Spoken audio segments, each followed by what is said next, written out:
এতিয়া জুবিন গাৰ্গৰ ওচৰৰ পৰাই আহিছোঁ। তেওঁৰ লগত ভালদৰে কথা পাতিছোঁ। এতিয়া গোটেইখিনি ঠিকেই আছে, তেওঁ নৰ্মেলেই আছে। মোৰ লগত ভালদৰে কথা পাতিছে। গৰিমাও আছে তেওঁৰ লগত একেলগে। ৰাতিপুৱা 9টামান বজাত হঠাৎ তেওঁৰ অলপমান চিজৰ নিচিনা হৈছিলে। সেইটো তেওঁৰ আগতো হৈছিলে।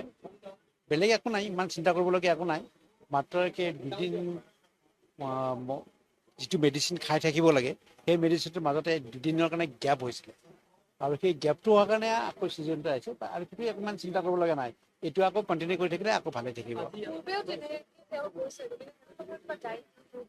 আচলতে তেওঁৰ মেডিচিনটো কেতিয়াবা নিজে ৰেগুলাৰ খাব লাগে যে, সেইটো লগত কোনোবা এজনে সদায় ৰিমাইণ্ডাৰ এটা কৰি থাকিলে ভাল হয়। গতিকে কেতিয়াবা তেওঁ পাহৰে, গতিকে স্বাভাৱিক, সকলোৱে পাহৰে।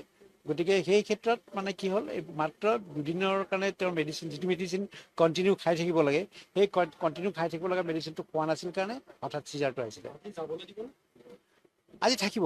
আমি গোটেইখিনি পৰীক্ষা নিৰীক্ষা কৰিম, গোটেইখিনি টেষ্ট কৰা হৈছে, তেজৰ পৰীক্ষা কৰা হৈছে, প্লাছ বাকী যিখিনি আনুষংগিক যিখিনি টেষ্ট আছে সেইখিনি কৰা হৈছে। আমাৰ ছুপাৰ স্পেচিয়েলিষ্ট গোটেইখিনি ডক্টৰ এটা টিমে চাই আছে তেওঁ, আৰু তেওঁৰ গোটেইখিনি তদাৰক কৰি থকা হৈছে। যিহেতু আহিছে হস্পিটেললৈ, আমি গোটেইখিনি এটা মাষ্টাৰ চেকআপ কৰিম বুলি ভাবিছোঁ। মানে কি, এনেই ৰুমত থাকিব পাৰিলেহেঁতেন, কিন্তু তাত ৰাখিছোঁ যাতে মানুহৰ পৰা, ভিৰৰ পৰা অলপ ফ্ৰী হৈ থাকে। তাত খুব সুন্দৰভাৱে কথা চথা পাতি আছে, বা কোনো বিপদৰ কথা নাই। আৰু গতিকে কালি পৰহি আমি ৰুমলৈকে লৈ আহিম, আনি তাত হয়তো চাওঁ কিমান দিন ৰাখিব পাৰি, তাকে আশাটো দিব।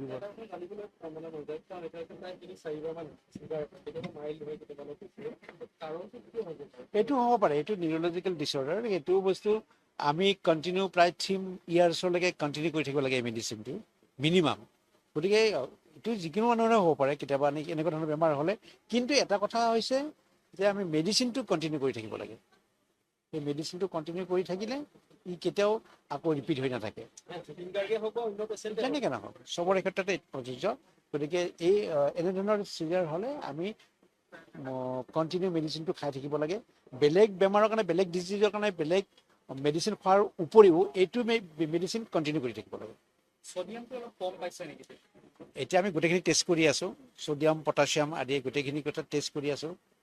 ক্ৰিয়েটিনিন বা লিভাৰ ফাংচন টেষ্ট, গোটেইখিনি আমি টেষ্ট কৰি আছোঁ। যিহেতু হস্পিটেললৈ আহিছে, তথাপি এটা মাষ্টাৰ চেকআপ কৰি দিয়াটো ভাল হ'ব। সেইকাৰণে গোটেইখিনি টেষ্ট কৰি এইটো এটা টিমে কৰি আছে। এইটো আমাৰ ক্ৰিটিকেল কেয়াৰ যিটো টিম আছে, প্লাছ নিউৰলজিষ্ট বা মেডিচিন আদি কৰি গোটেইখিনি ডক্টৰে একেলগে এটা টিম হিচাপত কৰি আছে। কাৰণ বাকী দিশত ঠিকে থাকে আছে নাই, গোটেইখিনি টেষ্ট কৰিলে আমি গম পাওঁ। গতিকে সেই ক্ষেত্ৰত সকলো ছুপাৰ স্পেচিয়েলিষ্টক আমি তেওঁ ৰেফাৰ কৰা হৈছে যে চাওক, ভালকৈ চাই লওক। যদিও নৰ্মেল আছে বা ঠিক ঠাক আছে, সকলোৱে এবাৰ চাই ল'লে ভাল হয়।